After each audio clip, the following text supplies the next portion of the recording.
How does a person turn from an average man into a drug dealer? My name's t-onnie.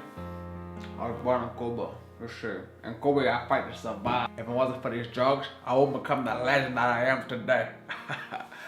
I chuckle just thinking about how much money I made.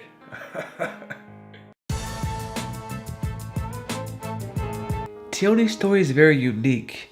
He started out in the bad streets of Cuba, and he wanted something more for him, his friends, his family, and for his country.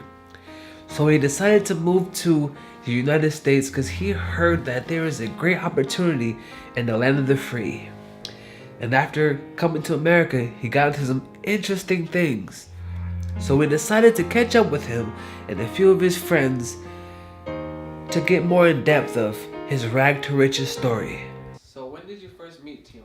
I was young and I moved from the Philippines, and then we met each other in Cuba when I went to grade school with him. I'm his next door neighbor.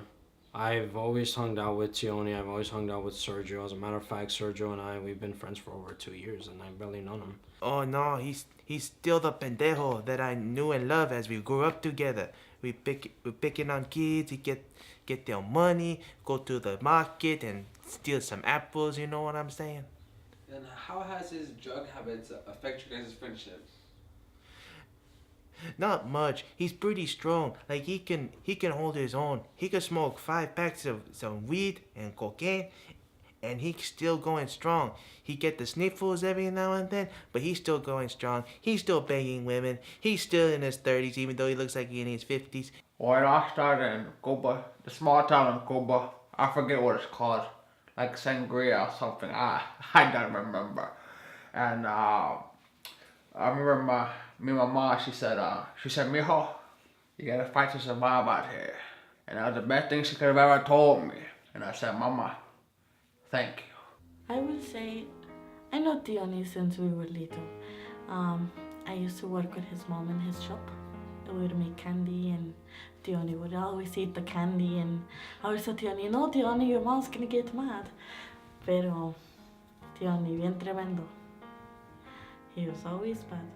The notorious Cuban drug lord t-onnie is infamous for selling drugs and having a whole bunch of illegal rap sheets, from sex crimes, drug crimes, distortion, all kind of stuff. And this is his story. Growing up in Cuba, we always heard that in America, if they didn't want to work, they sell drugs.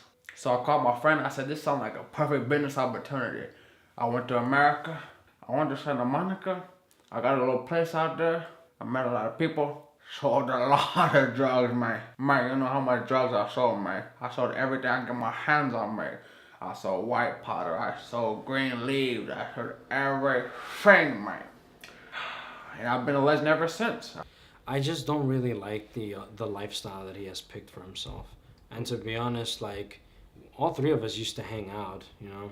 We used to come over to my house all the time.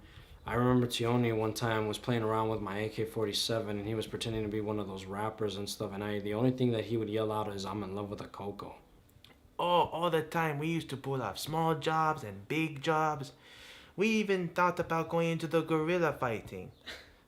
But we were not making as much money as we are doing right now. Plus, we were very limited at how many women we can do.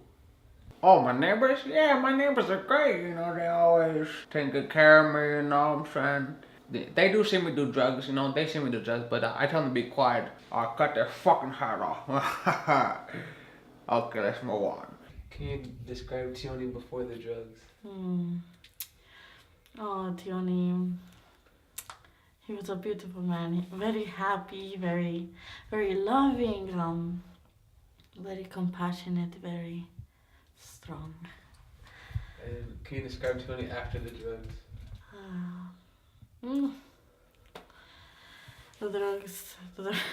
The drugs finished him. Nothing left. No man, no soul, no love. Okay, and then right now, if t-onnie's watching this and you want to say something to him, what would you like to say to your friend t-onnie? t-onnie's watching this? Why did you do this? I thought we were friends. I thought I knew you. This was never like you. t-onnie, I still love you. I would like you to come back to our family. I think it can work. I think maybe we can't give you the same pleasures of the money and the drugs, but you're welcome back. What she said? What she's psychotic? That's not what she is. I'm a great husband, okay? She's psycho. She's psycho. That's why I know how to talk to all these gropers, cause you know she could, you know, this t-onnie, t-onnie. Oh hi, what are you doing over there? Oh my god. I've been looking for you around the studio. Oh no, I'll tell me about No. You need to come home with me today. I got drugs or so. You have kids. I got drugs. You What the have drugs? And what is next for t-onnie? Will he be back to selling drugs even though it hurts his loved ones? Or will he go back to Cuba? Only time can tell.